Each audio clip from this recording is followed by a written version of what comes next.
Movie शुरू होती है तो हमें ये सीन दिखाया जाता है कि समुंदर से कुछ अजीबोगरीब क्रिएचर्स निकलकर शहर की तरफ बढ़ रहे हैं और उन्हें पैरासाइट्स का नाम दिया गया है। फिर हम एक आदमी को देखते हैं जो कि अपने कमरे में सोया होता है और उनमें से एक पैरासाइट रेंगता रेंगता उसके कान के अंदर चला जाता है। वो आदमी बहुत तड़पता है और उसके बाद फिर से नॉर्मल होकर सो जाता है। अब हमें एक लड़का दिखाया जाता है जिसका नाम शिंची था। वो रात को अपने कमरे में हेडफोन्स लगाकर गाने सुन रहा होता है। वो पैरासाइट उसके कान में घुसने की कोशिश करता है लेकिन उसे घुसा ही नहीं जाता। अब वो उसके नाक के पास चला जाता है। शिंची को खारिश होती है तो वो समझता है कि वो कीड़ा है तो वो उसे पकड़कर दूर फेंक देता है। वो उसको मारने के लिए आगे बढ़ता है लेकिन तभी वो पैरासाइट उसके हाथ पर काट कर उसके हाथ के अंदर चला जाता है। तभी उसकी मॉम भी वहाँ पर आ जाती है तो वो उनसे कहता है कि देखें मेरे हाथ में कुछ चला गया है। और जब उसकी मॉम उसका हाथ देखती है तो वो बिल्कुल ठीक होता है। अब अगली सुबह हमें दिखाया जाता है कि शिंची नाश्ते की टेबल पर बैठा होता है तो उसे अपने हाथ में बहुत अजीब फील होता है। और फिर दूसरी तरफ हमें वो आदमी दिखाया जाता है जिसके कान में स्टार्टिंग में एक पैरासाइट चला गया था। वो अपनी बीवी के सामने आकर खड़ा होता है और अपना मुंह खोल लेता। उसका मुंह बहुत ही खौफनाक और बहुत ही बड़ा था और वो अपनी बीवी का सर अपने मुंह में लेकर अपना खौफनाक मुंह बंद कर लेता है और ये सब उसी पैरासाइट की वजह से हो रहा था। फिर हमें शिंची दिखाया जाता है जो कि स्कूल जाते हुए रास्ते में अपनी दोस्त से मिलता है। वो भी उसमें काफी अजीब हरकतें नोट करती है और जब वो स्कूल पहुंच जाता है तब भी उसके साथ बहुत कुछ अजीब हो रहा था, जैसे उसके राइट हैंड में काफी पावर आ गई हो। वो घर आता है और अपना हाथ काटने की कोशिश करता है लेकिन उसका हाथ मूव करने लगता है और उसे रोकता है और फिर हम देखते हैं कि उसका हाथ एक क्रिएचर में बदल गया है और वो शिंची से बातें भी कर रहा था। फिर हम देखते हैं कि वो शिंची की बुक्स भी पढ़ा करता था और उसका लैपटॉप भी यूज किया करता था क्योंकि वो इंसानों के रहने के तरीके जानना चाहता था। जब इसने शिंची की बॉडी में घुसने की कोशिश की थी तो शिंची ने इसे आगे जाने से रोक लिया था, इसलिए अब ये सिर्फ राइट हैंड में ही था और उसी हाथ को कंट्रोल कर रहा था। ये अपना नाम मिकी बताता है और कहता है कि तुम मुझे कभी मत काट क्योंकि मैं तुम्हें कुछ नहीं कहूँगा, तुम मेरे होस्ट जो हो। अब हम देखते हैं कि शिंची और मिकी में दोस्ती होने लगी थी लेकिन बाकी सब लोग जिनको पैरासाइट्स ने इन्फेक्ट किया था वो पूरे शहर में बहुत तबाही मचा रहे थे और इंसानों को मारकर खा रहे थे। दूसरी तरफ मिकी शिंची को खींचकर एक रेस्टोरेंट की तरफ ले जाता है। वहाँ पर भी बहुत सारे इन्फेक्टेड लोग यानी पैरासाइट्स इंसानों का गोश्त खा रहे थे। वो शिंची को देखते हैं तो उन्हें लगता है कि ये भी इन्फेक्टेड है और उससे भी वो गोश्त देते हैं, लेकिन जब उन्हें पता चलता है कि पूरी तरह से तो इन्फेक्ट नहीं हुआ बल्कि ये अभी भी इंसान है तो वो उसे ही मारने के लिए आगे बढ़ते हैं। लेकिन मिकी उनको आगे से मारता है और शिंची की जान बचा लेता है क्योंकि अगर शिंची मर जाता तो वो खुद भी मर जाता और ये उसने अपने फायदे के लिए किया था। अब न्यूज आती है कि शहर के लोग मारे जा रहे हैं और किसी को कुछ समझ नहीं आ रहा कि इन्हें मारने वाला है कौन क्योंकि पैरासाइट्स अपना ये काम बहुत होशियारी और छुप के कर रहे थे। शिंची मिकी से कहता है कि तुम अपने साथी पैरासाइट्स को क्यों नहीं कहते कि इंसानों को मत खाएं।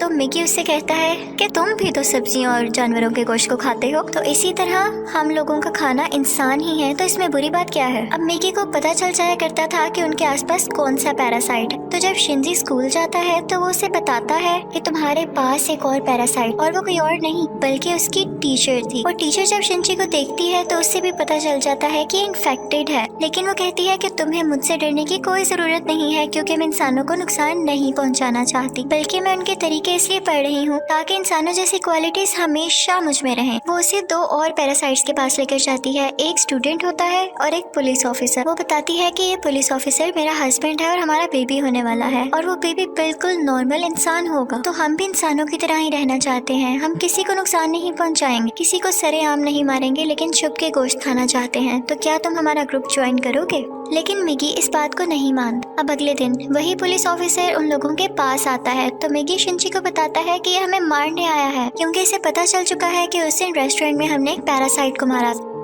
और इसी के साथ वो पुलिस ऑफिसर इन पर अटैक कर देता है। अब मिगी और शिंची भी बहुत लड़ते हैं और इसको फाइनली मार देते हैं।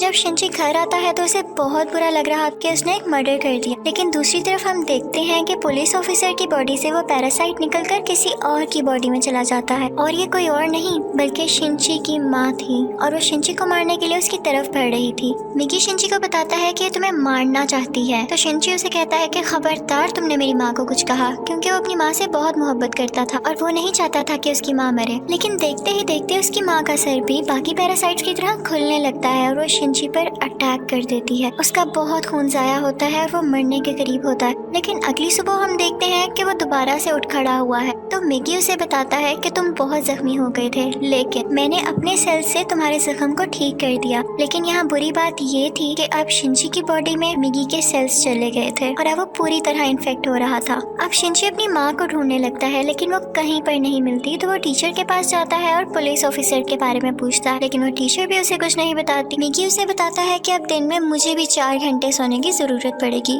और उस वक्त मैं तुम्हें बचा नहीं सकूंगा, तुम्हें अकेले ही लड़ना होगा। लेकिन क्योंकि मिगी के सेल्स भी अब उसकी बॉडी में थे तो उसके अंदर मिगी की क्वालिटीज भी आने लगी। खैर, फिर हम देखते हैं कि वही स्टूडेंट जो टीचर ने दिखाया था, जो कि अब पैरासाइट बन चुका था, वो भी शिनची के स्कूल में ही एडमिशन ले लेता है।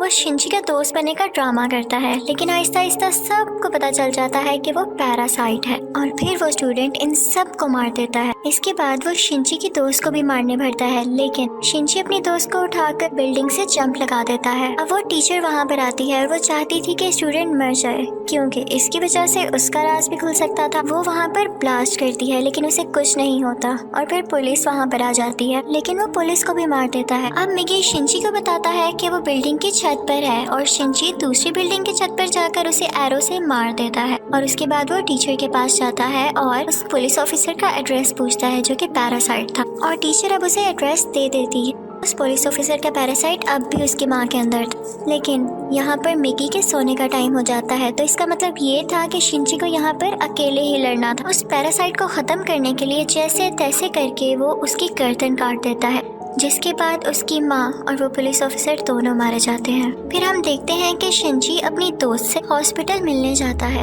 वो बातें कर रहा होता है कि मैं एक एक करके सब पैरासाइट्स को मार दूंगा, कि तभी हम देखते हैं कि कोई उनकी पिक्चर्स ले रहा है और वो कोई जासूस था। और यहाँ पर ही इस मूवी का पार्ट 1 खत्म हो जाता है और अब मैं आपको एक्सप्लेन करूंगी इस मूवी का पार्ट 2। अब पार्ट 2 में उस इंसिडेंट के कुछ महीनों बाद का टाइम दिखाया गया है, जब आर्मी को पता चल जाता है कि इस शहर में कोई पैरासाइट्स हैं जो लोगों पर अटैक कर रहे हैं और वो लोगों को बचाना चाहते थे। फिर वो जेल से एक सीरियल किलर को लाते हैं जो पहचान सकता था कि पैरासाइट कौन है और नॉर्मल ह्यूमन कौन है। उसके सामने एक एक करके लोग लाए जाते हैं तो वो सबको नॉर्मल कह देता है, लेकिन जब उसके सामने शिनची आता है तो वो सोच में पड़ जाता है और काफी सोचने के बाद कहता है कि ये भी नॉर्मल है। अब शिनची जब घर जा रहा होता है तो मिगी उसे बताता है कि हमारे बहुत पास एक पैरासाइट है और वो पास की एक बिल्डिंग में जाते हैं जहाँ पर वो पैरासाइट एक इंसान का गोश्त खा रहा होता है। जब वो पैरासाइट शिनची को देखता है तो उसकी तरफ बढ़ता है, लेकिन मिगी इसे मार देता है। फिर अचानक उसे फील होता है कि जैसे उसके पीछे कोई है और ये कोई और नहीं बल्कि वही आदमी था जिसने पार्ट 1 के एंड में शिनची और मिगी की पिक्चर्स ली थी। और फिर हमें शहर का मेयर दिखाया जाता है जो कि पैरासाइट्स की फेवर में बोलता और बहुत बुरा आदमी था, और वो टीचर भी उसके साथ मिली हुई थी। और अब हम देखते हैं कि उस टीचर का बेबी भी हो चुका था जो कि बिल्कुल नॉर्मल ह्यूमन था। वो मेयर जान गया था कि शिनची पैरासाइट्स को मार रहा है तो वो भी उसे मारना चाहता था, लेकिन टीचर उसे मना कर देती है। वो कहती है कि मिगी और शिनची आपस में जुड़े हुए हैं, तो मैं देखना चाहती हूँ ये कैसे एक साथ रहते हैं, और अगर तुम शिनची को मारोगे तो हमारा पैरासाइट मिगी भी मर जाएगा। और इसीलिए उसी ने शिनची के पीछे वो जासूस भेजा था ताकि उस पर नजर रख सके।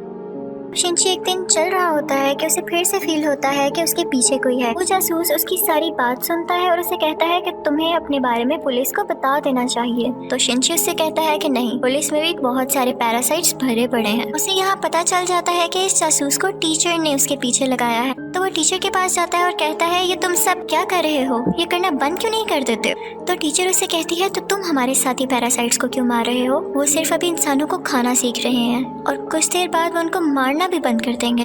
वो चुप हो जाता है और फिर जासूस के पास जाता है और उसे बताता है कि वो टीचर बहुत खतरनाक पैरासाइट है, वो किसी भी वक्त तुम्हें भी नुकसान पहुंचा सकती है, तो तुम उससे दूर रहो। लेकिन जासूस उसकी बात पर यकीन नहीं करता। अब अगले दिन वो जासूस उस मेयर से मिलता है। उसे शिनची की बात को टेस्ट करना था कि वो सच बोल रहा है या नहीं, तो इसलिए वो मेयर के रूम में वॉइस रिकॉर्डर लगा देता है। लेकिन मेयर को इस बारे में पता चल जाता है और वो जासूस को मारने का हुक्म दे देता है कि ये अब हमारे लिए नुकसान बन चुका है। वो पैरासाइट को उसके घर भेजता है उसे मारने के लिए, लेकिन वो घर पे नहीं होता तो उसकी बेटी को मार देते हैं। अब दूसरी तरफ शिनची को मिगी बताता है कि तुम पर 5 पैरासाइट्स अटैक करने आ रहे हैं। अब उनकी तरफ एक आदमी भरता है और उसी आदमी के अंदर वो 5 पैरासाइट्स थे। मिगी और शिंची उससे फाइट करते हैं और उसका सर उड़ा देते हैं। उन्हें लगता है कि अब ये मर चुका है, लेकिन अभी तो सिर्फ एक पैरासाइट मारा गया था और 4 अभी भी बाकी थे। बाकी के पैरासाइट्स उसके हाथ में आ जाते हैं और उसे कंट्रोल करने लगते हैं। अब वो टीचर मेयर से कहती है कि जब मैंने तुम्हें मना किया था कि तुम उस जासूस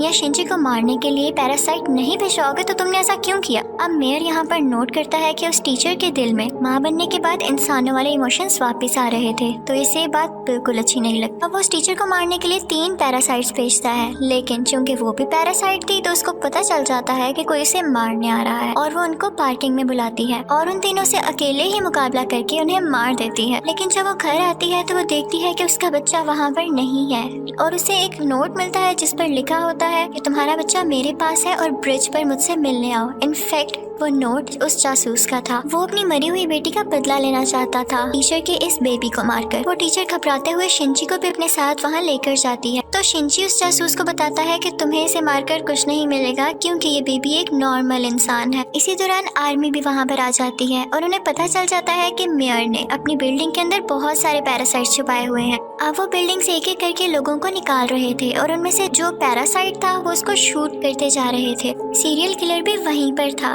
और फिर हम मेयर को स्पीच करता हुआ देखते हैं जो बता रहा होता है कि असली मॉन्स्टर्स तो इंसान हैं जो कि पैरासाइट्स को बिला वजह मार रहे हैं। तो वहाँ पर बैठे हुए आर्मी के सब लोग उसे शूट कर देते हैं जिससे उसकी डेथ हो जाती है। तभी वो सीरियल किलर चिल्लाने लगता है कि ये इंसान था, ये तो बस पैरासाइट्स का साथ दे रहा था। लेकिन जब वो पीछे मुड़ के देखते हैं तो वही आदमी उनके पीछे खड़ा होता है जिसके अंदर 5 पैरासाइट्स थे। सब उसे शूट करते हैं लेकिन उसे कुछ नहीं होता। फिर हम देखते हैं कि जासूस उस बच्चे को फेंकने ही वाला होता है। टीचर जब ये देखती है तो अपने बच्चे को बचाने के लिए उसे मजबूरी में पैरासाइट बनना पड़ता है। वो अपना एक हाथ निकालकर जासूस की चेस्ट में घुसा देती है जिसकी वजह से सबको पता चल जाता है कि वो एक पैरासाइट है। पुलिस उस पर मुसलसल शूट करने लगती है और वो जान गई थी कि अब उसकी जान नहीं बच सकती, तो वो अपना बेबी शिंची को पकड़ाने आती है। जैसे ही वो बेबी शिंची को पकड़ाती है बहुत ज्यादा गोलियां लगने की वजह से उसकी फौरन डेथ हो जाती है। यहाँ पर शिंची को अपनी माँ भी याद आने लगती है और उसमें इंसानों वाली फीलिंग्स दोबारा से आने लगती। अब पुलिस शिंची को अपने साथ इन्वेस्टिगेशन के लिए ले जाती,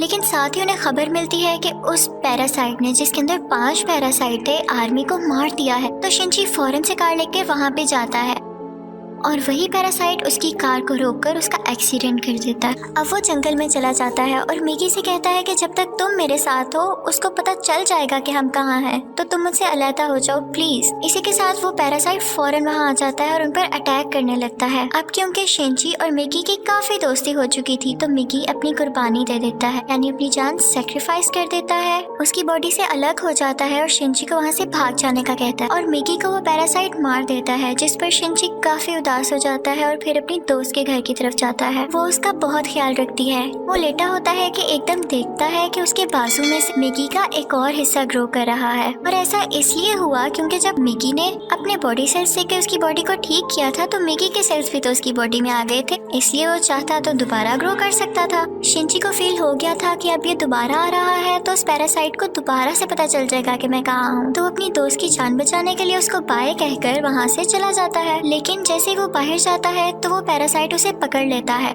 लेकिन एक फैक्ट्री में पहुंचकर शिंची एक केमिकल रोड उसकी बॉडी में घुसा देता है, लेकिन उसे कुछ नहीं होता। तो वो कहता है कि तुम मुझे क्या समझ रहे हो, मैं तो तुम्हें मारकर बाकी इंसानों को भी मार दूंगा और फिर मैं और बाकी पैरासाइट्स इस दुनिया पर रूल करेंगे। वो उसे मारने ही वाला होता है कि मिगी फौरन से उसकी बॉडी में दोबारा ग्रो कर जाता है और उस पैरासाइट पर अटैक कर देता है। इसी के साथ उसकी बॉडी में कुछ होने लगता है और वो तड़पने लगता है। तो मिगी शिंची को बताता है कि जिस रोड से तुमने इसको मारा उस पर बहुत केमिकल्स लगे हुए और अब पैरासाइट्स इसकी बॉडी पे नहीं रहना चाहते और एक एक करके सब पैरासाइट्स उसकी बॉडी छोड़ देते हैं और अब सिर्फ उसकी बॉडी का ढांचा बाकी रह गया। तो शिंची वो उठाकर नीचे आग में फेंक देता है जिससे फाइनली उसकी डेथ हो जाती है। अब हमें काफी दिन बाद का टाइम दिखाया जाता है जब सब कुछ नॉर्मल हो चुका है। तो मिगी शिंची से कह रहा होता है कि अब जैसा कि इस दुनिया में कोई भी पैरासाइट नहीं रहा तो हमें भी साथ नहीं रहना चाहिए, मैं तुमसे अलग हो जाऊंगा। लेकिन शिंची उसे मना कर देता है तो मिगी खुद ही अपने आप को खत्म कर लेता है और शिंची का हाथ वापस से अपनी